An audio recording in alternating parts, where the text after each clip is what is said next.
that kickoff landing a yard short of the landing zone because old buddy is trying to hit a squib here, trying to hit a dirty ball. And I've talked about this a little bit. Those squibs are tough to control the distance in which they go. For me, every time I hit a squib, it actually came down past the 20-yard line, which was actually a bad thing because it was too quick of a squib. So my squibs were actually ass kicks back in the old day because they traveled too far in the sky before they went down. The squib is unpredictable. A knuckleball is unpredictable. That's why Tim Wakefield, rest in peace, I do believe. I don't want to speak out of pocket. The reason why he was so damn great is because it was unpredictable. I don't even think he knew where it was going. The catcher didn't know where it was going. That's what a squib is whenever you're hitting the middle of a ball. And everybody's going to start trying to do this because it's very difficult to catch. You know, it's going to be on the ground. It's going to work a little bit. And when that ball hits the ground, bang, we're allowed to have a little bit of action here. So that is the advantage. That is the kick that everybody's looking for. But the issue with it is you don't know when that thing's going to nosedive. And if it comes down a yard earlier than the landing zone, you might as well have just booted that thing straight out of bounds. It goes to the same place, to the 40. So this is a roll of the dice. This is the new kickoff rule. I saw a lot of people saying, "God, get rid of this kickoff rule because it determined the game." It's like, don't we want it to be an important part of the game? I think that's what we're kind of looking for, like, big moments. Like, this sucks for the kicker, for sure. And Sam Darnold and Jackson Smith and Jigba and Jason Myers and the snap and the hold were perfect on that. Have to make a play after this particular situation. But this is a part of the game. Like, this is now a part of strategy. Like, back in the day, we make that happen right there. We tie it up 2020, going out for kickoff. Chuck Pagano's coming over to me. Jim Caldwell's coming over to me. Rich Rodriguez is coming over to me saying, "Hey, this ball is through the fucking stands. There's no return happening here. We don't want this thing anywhere near the end zone. You are kicking this through the back of the end zone. We are taking a touchback. When it was at the 20, we're taking a touchback. When it was at the 25, we're taking a touchback. I think last year when it was at the 30, we're taking a touchback. The 35 is the line in everybody's mind where the percentages of scoring go up so much, which is why that being the rule for the new touchback is kind of forcing people to hit the landing zone. If you kick it out of the back, the 35, they're probably still going to score. It's only 5 yards different than a 40, which is basically the other team scoring guaranteed. So it's much like baseball now. You got to throw a strike. Like, you got to put a ball in play, and you got to go cover it. So you can't just get out of a game. Like, I think that's a good thing, not a bad thing. But boy, AJ, people were pissed that ball landed at the 20.5-yard line, and it goes out to the 40 with what we're about to potentially see in overtime, AJ. Yeah, so I want to ask you, honestly, I know it's a tough kick and the whole squib. You don't know where it's going to go, like all that stuff. But the landing zone is the 20 to the goal line, right? We're trying to land the ball there.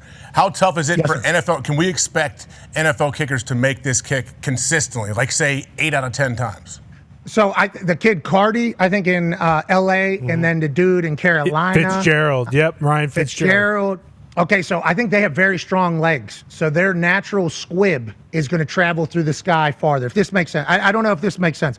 So, like, when you hit a squib, you're hitting the fat of the ball. And you're not trying to hit it far. You're just trying to hit that thing to be a knuckler and unpredictable, basically. It's been called a squib. Now they're calling it a dirty ball. There's a bunch of different names. This kick has been around a long time. It's just brute strength right through the middle of that thing. I don't know if it was my leg swing or my leg strength, would travel too far. It would go through the sky too far. It would land too far. So it got to the returner real quick. Okay. The goal of the squib is that it gets the returner slow. So if the thing hits the ground, returner has to bob. But what you're seeing with these things, this has always been like in the game. But now, if you can hit a squib and it goes far, there's some guys that hit it and it gets on the ground quick, which is actually a better squib for what it used to be. You know, what the rules used to be. That was my squib was considered ass. Right now, it'd be the bell of the ball. It would be, it would be the bell of the ball. And that's why I'm excited for these guys that have it.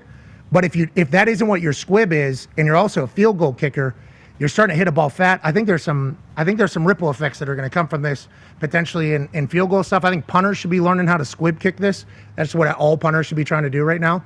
But, like, I think it's a big part of the game because Ty, I don't know if that's a good metaphor or not. They had to throw a strike. You got to throw that thing in the landing zone. Yeah. Like that is what you got to go cover a kick. Like you have to get out of this game. I like that. I like that that's the rules. But boy, it did look weird when this determined the game. You know, this is a tough thing for fans, I think, to fully grasp what's going on.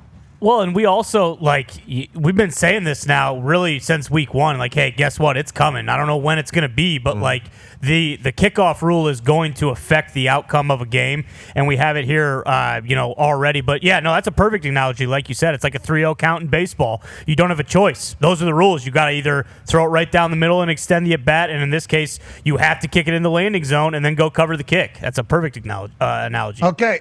I like that. So the kickoff is like playoff baseball. And playoff baseball is much better than what the kickoff used to be, because the kickoff used to be regular season baseball. So that, right? Yeah. This is good news. Yeah. We got good stuff happening. Also, I heard baseball is still doing it. Baseball's still bringing it. Yep, last series of the year for every team starts today. So, and we're still going right down to the wire. All right, that's a lot of baseball. Conman, your thoughts on the game last night? You had the Cardinals. Obviously, it looked like it there for about a 6-minute period. Yeah. That was possible at the end of the game. You were thinking they should go for 2, or what were your thoughts? Honestly, I typically I would, but I thought you can't go for 2 just because the whole time I thought, Gannon's the dumbest coach in the NFL. So part of me thought, can't really go for 2 if you're the Cardinals, because if they don't get it, Gannon's probably shoveling shit at the circus today.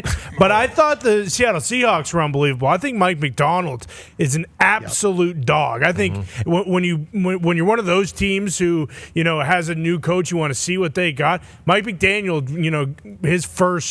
Mike McDonald, excuse me, his first season they have a winning season. Yeah, not Mike McDaniel. They have a winning season, and then they get rid of the quarterback. They tell Geno Smith take a hike, and they bring in Sam Darnold after having a winning season as a rookie head coach. So for me, I think Mike McDonald's got the nuts the size of the globe, damn near, for what he's done building this team. Back with the kickoff, if you think about it, this is the second primetime game, really, where the kickoff has decided the game.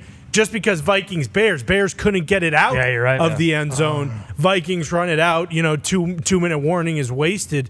So it is almost kind of the other edge of that sword when it comes to this kickoff. At what point will we see guys just turn left and kick it out of bounds? That'll be very interesting. But no, personally, I was just really impressed with the Seahawks. And, I thought it was going to be Rams, Niners in that division. And it feels like the Seahawks are going to be the other player in there too.